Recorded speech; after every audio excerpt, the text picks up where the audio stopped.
नमस्कार मंडळी. पोहे म्हटलं की डोळ्यासमोर येतात ते कांदा पोहे, दडपे पोहे, दही पोहे, पोह्यांचा चिवडा. पण आज आपण ना या सगळ्या पदार्थांपासून वेगळा हटके असा पोह्यांचा हलवा बनवतोय. हो, अगदी बरोबर ऐकलं तुम्ही, हलवाच बनवतोय. तोंडात टाकताच विरघळणारा, रसरशीत, दाणेदार, तेही अगदी प्रमाणबद्ध. रेसिपी छान सुंदर आहे, त्यामुळे व्हिडिओ स्किप न करता शेवटपर्यंत बघत राहा. त्यासाठी इथं मी 1 वाटी पोहे घेतले आहेत. हे तेच पोहे आहेत ज्याचे आपण कांदा पोहे बनवतो. हे बघा. तर सर्वात अगोदर पोहे आपण चाळून घेऊया, म्हणजे यामध्ये काही कचरा वगैरे असेल ना तर तो निघून जाईल. त्यासाठी पोहे आपण चाळणीमध्ये काढून घेऊया. त्यानंतर हे पोहे आपल्याला चाळून घ्यायचे.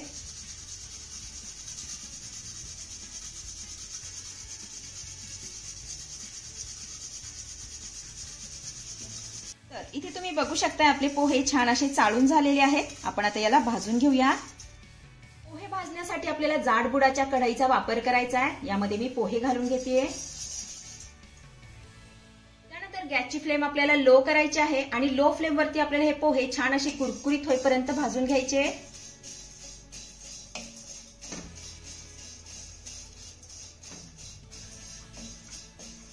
तर इथे तुम्ही बघू शकता आपले हे पोहे मस्त असे खमंग कुरकुरीत भाजून झालेले आहेत. काढून घेऊया आणि थंड होण्यासाठी थोडा वेळ बाजूला ठेवूया.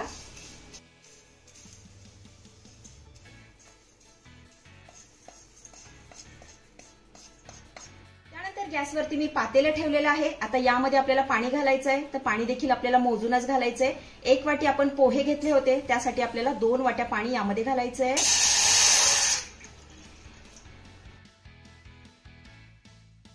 पातेल्यामध्ये आपलं पाणी घालून झालं की सेम त्याच वाटीने अर्धी वाटी साखर यामध्ये घालूया. आता ही साखर आपल्याला चांगली वितळून पाण्याला उकळी आणायची आहे.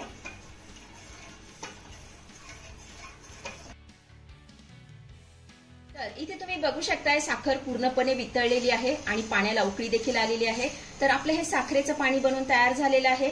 गॅस बंद करायचा आहे आणि हे पाणी आपल्याला थोड्या वेळासाठी बाजूला ठेवायचं आहे. तर इकडे आपले पोहे देखील छान असे थंड झालेले आहेत. आपण आता याला मिक्सर मधून बारीक असं फिरून घेऊया. त्यासाठी पोहे मी छोट्या मिक्सरच्या भांड्यामध्ये काढून घेतेय. त्यानंतर याला झाकण लावून मिक्सरवरती बारीक असं फिरून घेऊया.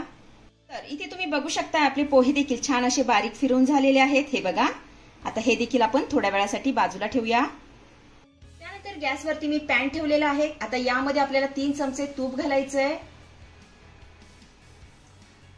त्यानंतर 4 ते 5 काजू आणि 4 ते 5 बदाम, त्याचे मी असे बारीक तुकडे करून घेतलेले आहेत, यामध्ये घालूया. आता हे काजू आणि बदाम आपल्याला तुपामध्ये चांगले परतून घ्यायचे आहेत.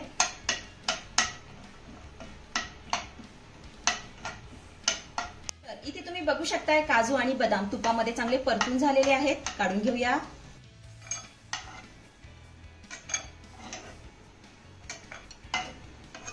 त्यानंतर 2 चमचे बेदाणे यामध्ये घालायचे आहेत.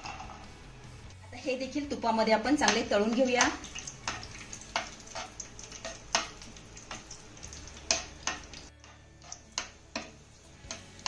तर आपले हे बेदाणे तुपामध्ये तळून छान असे फुगलेले आहेत. हे बघा. आता हे देखील आपल्याला काढून घ्यायचे आहेत.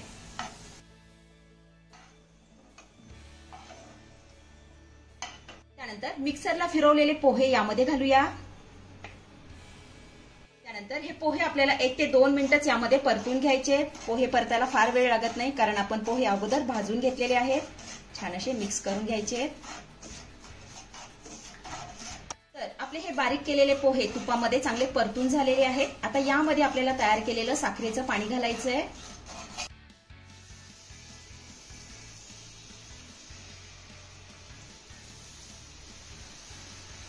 त्यानंतर याला छान असं मिक्स करून घेऊया.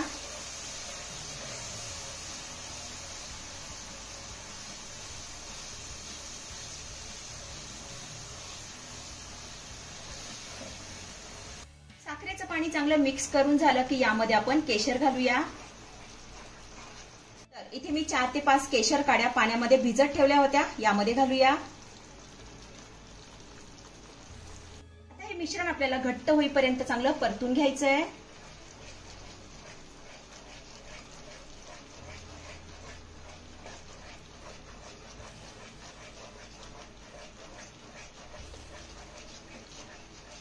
तर इथं आपलं हे मिश्रण घट्ट व्हायला सुरुवात झाली की यामध्ये आपल्याला तळलेले काजू आणि बदाम घालायचे आहेत. त्यानंतर तळलेले बेदाणे घालूया. त्यानंतर अर्धा चमचा वेलची पूड यामध्ये घालायची आहे. त्यानंतर हे सर्व साहित्य चांगलं मिक्स करून घेऊया.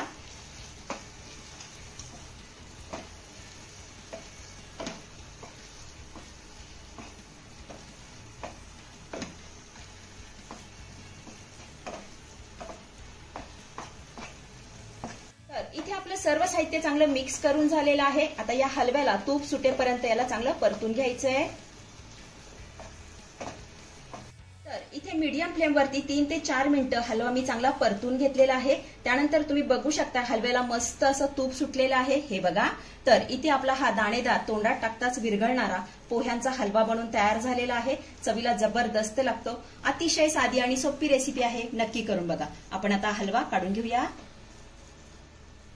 तर मंडळी, आजची रेसिपी तुम्हाला कशी वाटली, आवडली असेल तर मला कमेंट करून सांगायला अजिबात विसरू नका. आणि हो, सर्वात महत्त्वाचं म्हणजे खाली असलेलं सबस्क्राईबचं बटन दाबून शेजारीच असलेलं घंटीचं बटन दाबून ऑलवर क्लिक करा, जेणेकरून येणाऱ्या माझ्या नवनवीन रेसिपींचं नोटिफिकेशन सर्वात आधी तुम्हाला दिसेल. धन्यवाद.